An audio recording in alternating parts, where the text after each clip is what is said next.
Hello and welcome to this online lesson. My name is Mr. Hovind, and today we are going to be looking at a brief introduction to the Reconstruction period after the Civil War in the United States history. So April 1865 saw the end of the Civil War, and with it came the need for some sort of policy to restore or reconstruct the political, economic, and social relationship of the southern states with the rest of the Union. This period of this process of bringing the states of the Confederacy back into the Union is called Reconstruction. So let's go ahead and get started. So looking at the economy of the South after the Civil War, it was shattered. Economically, the South had been shattered with much of its money formerly invested in slaves. That was gone because the slaves are free now. They don't have them anymore, so they're gone. Money that during the war had been invested in manufacturing. Again, keep in mind the South didn't have much of that, so the money put into it was really like a big money sucker type deal. To a much larger extent than it had been before the war, was now laid to waste with many of the South's factories in ruins. So those factories they did try to create to get their manufacturing going are destroyed. They're not producing anything anymore. Thanks to Sherman's March, total war destroys everything. Beyond those tangible losses, there was also devastating cost in human life. More than 1/5 of the South's adult white male population, some 260,000 people, was lost fighting for the Confederacy, which means when we try to go ahead and start rebuilding the South, they don't have the manpower to do it. In addition, the great majority of black soldiers who had fought and died in the Union Army were from the South too. So their losses in manpower, therefore, were monumental. So they've got an economy that's shattered, and they really don't seem to have the manpower to start getting it in the right direction again. So another consideration that the North and the South all had to kind of ask themselves is, like, what's going to happen with the African Americans?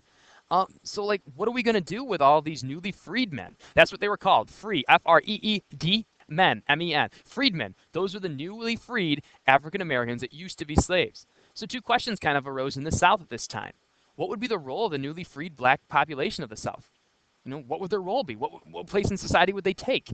And then what would be the relationship between this new community and the former white masters? Keep in mind, there was a lot of people that owned slaves that are still alive after the Civil War. And now all of their former slaves are free. How is that relationship going to work? Is it going to work well? Is it going to work poorly? What's going to happen? So in an effort, and again, we will be looking at these more in depth in class, but just to give you kind of an outline, in an effort to give these African Americans, these newly freed men and freed women, more rights, they came out with a few amendments, the 13th, 14th, and 15th amendments, that tried to liberate them, not only just from, they were already liberated from slavery, but liberate them from some of the limitations that were going to be put on them by the Southerners and the Southern government. So the 13th Amendment outlawed slavery in the U.S. We had the Emancipation Proclamation. Remember, that only freed slaves in the states that rebelled against the Union. The 13th Amendment, officially outlaws slavery in the United States. Shortly after, the 14th Amendment was enacted, which entitled all people born in the United States to citizenship in America. So now they could not be considered a non-citizen because they were born in America as individuals. And finally, the 15th Amendment, because first we got to give them freedom, then we're going to give them citizenship. Now we're going to be able to give African Americans the right to vote. This stated that the right of individuals to vote cannot be denied based on color, race, creed, or ethnicity. So if you are a citizen of the United States and you are a male at this time, remember, males, females get their voting rights a little bit later on, only if you're a male. So African American males can now vote too. Moving on. So the South wasn't just going to roll over and take this. They weren't going to just say, you know what, all of you can become free, you can become citizens, and we're going to let you vote, and there's not going to be any animosity from us to you. That was definitely not the case. So again, we're looking at these more in depth in class, but groups like the KKK use terror and violence to keep the newly freed men and women in line, oftentimes to keep them out of the political spectrum or keep them voting a certain way. So using terrorism in a way to keep people in line. Black codes were enacted, which restricted the freedom of African Americans. This restricted it so much it ensured that they would be a workforce for plantations. So even though they're free, they're still going to be bound to the plantations because of the black codes that kind of regulate their lives and restrict what they can and cannot do. And finally, the Jim Crow laws segregated or separated, segregation, separate, S-E-S-E, segregate, separate. That's the way we all delegate to the African Americans after the Civil War. They separated public facilities for blacks and whites. Examples, schools, bathrooms, water fountains, and playgrounds were all separate. And it wasn't until much later on that this was remedied and changed.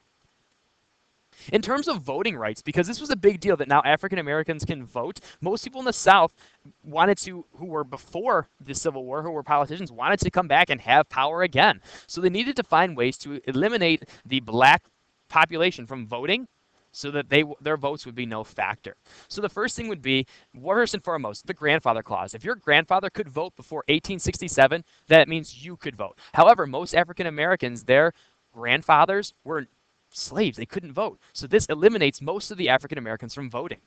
For those that could, especially later on, get past the grandfather clause, they had a literacy test. In some areas, individuals had to prove they were literate so they could read and write in order to vote. They were asked to read sections of their local and national constitutions and other things as well. So every American citizen must have an equal right to vote. There is no reason which can excuse the denial of that right. Oh yeah, the literacy test does.